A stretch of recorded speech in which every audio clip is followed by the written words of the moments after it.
आमे अभिशप्त जीवन यापन करुछु नलाचुआबासी। शिक्षा ही सफलतार चाबिकाठी।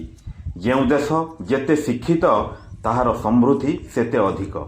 କିନ୍ତୁ ଭାରତ ଭଳି ସଂସ୍କୃତି ସମ୍ପନ୍ନ ଦେଶରେ ସ୍ୱାଧୀନତାର 78 ବର୍ଷ ପରେ ମଧ୍ୟ ପୃଥିବୀର ଅନ୍ୟ ବିକଶିତ ରାଷ୍ଟ୍ରମାନଙ୍କ ତୁଳନାରେ ନିରକ୍ଷରତା ହାର ଅଧିକ। ଆମ ରାଜ୍ୟରେ ସଭ୍ୟତା ଯେତେ ଆଧୁନିକତାରେ ଗତି କରୁଛି, ଶିକ୍ଷା ବ୍ୟବସ୍ଥା ସେତେ ଦୁର୍ବଳ ହୋଇ ଚାଲିଛି।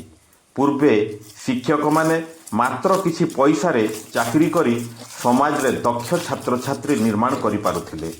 କିନ୍ତୁ ବିଡ଼ମ୍ବନାର ବିଷୟ, ବର୍ତ୍ତମାନ ଆମେ ବିକଶିତ ହୋଇଯିବାର ଦିଣ୍ଡୁମ ପିଟୁଛୁ ସତ, କିନ୍ତୁ କେବଳ ଫମ୍ପା ମାଠିଆ ହୋଇ ରହିଯାଇଛୁ।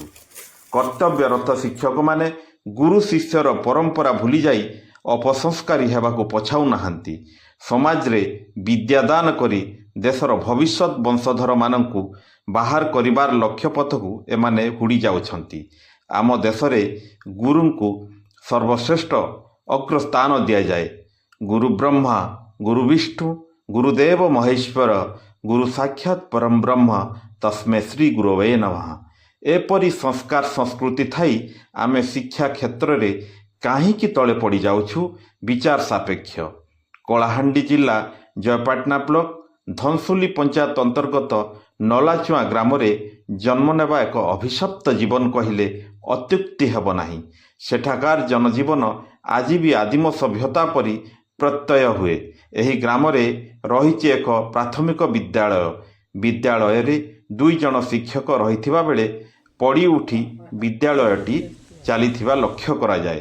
ପ୍ରଥମରୁ ପଞ୍ଚମ ଯାଏ 22 ଜଣ ଛାତ୍ରଛାତ୍ରୀ ଅଧ୍ୟୟନ କରୁଥିବା ସୂଚନା ମିଳିଛି। ଏହି ବିଦ୍ୟାଳୟରେ ଜଣେ ପ୍ରଧାନ ଶିକ୍ଷକ ଏବଂ ଜଣେ ସହକାରୀ ଶିକ୍ଷକ ରହିଥିବା ଜଣାଯାଏ।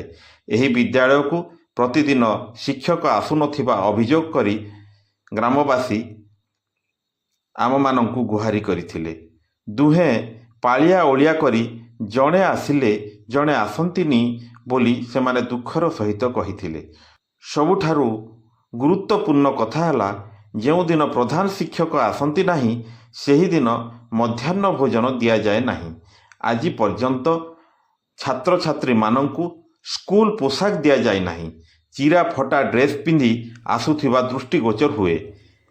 ଏ ବିଷୟରେ ବିଇଓ ଜୟପାଟନାଙ୍କୁ ଅଭିଯୋଗ କରିବାରୁ ଗାଲୁଆ ସାଜି ତଦନ୍ତ କରି କାର୍ଯ୍ୟାନୁଷ୍ଠାନ ଗ୍ରହଣ କରିବେ ବୋଲି ମତ ଦେଇଥିଲେ। ଉକ୍ତ ସ୍କୁଲ ବିଷୟରେ ପୂର୍ବରୁ ଅନେକ ଗଣମାଧ୍ୟମରେ ଖବର ପ୍ରସାରଣ ହୋଇଛି, କିନ୍ତୁ ଫଳ ଶୂନ ହୋଇଛି। ବେତନଭୋଗୀ କର୍ମଚାରୀମାନେ ଯଦି ଦୁର୍ଗମ ଅଞ୍ଚଳକୁ ନିୟମିତ କାର୍ଯ୍ୟକ୍ଷେତ୍ରକୁ ଯିବେ ନାହିଁ, ଏହି ନିରୀହ ନିଷ୍ପେଷିତ ଛାତ୍ରଛାତ୍ରୀ କିପରି ମଣିଷ ହେବେ? କ'ଣ ଏପରି ପିଢ଼ି ପରେ ପିଢ଼ି ନିରକ୍ଷରତାରେ ଏମାନଙ୍କର ଜୀବନ ଅତିବାହିତ ହୋଇଯିବ? ବିଚାର ସାପେକ୍ଷ। ବ୍ୟୁରୋ ରିପୋର୍ଟ, ଜନମତ ଟିଭି।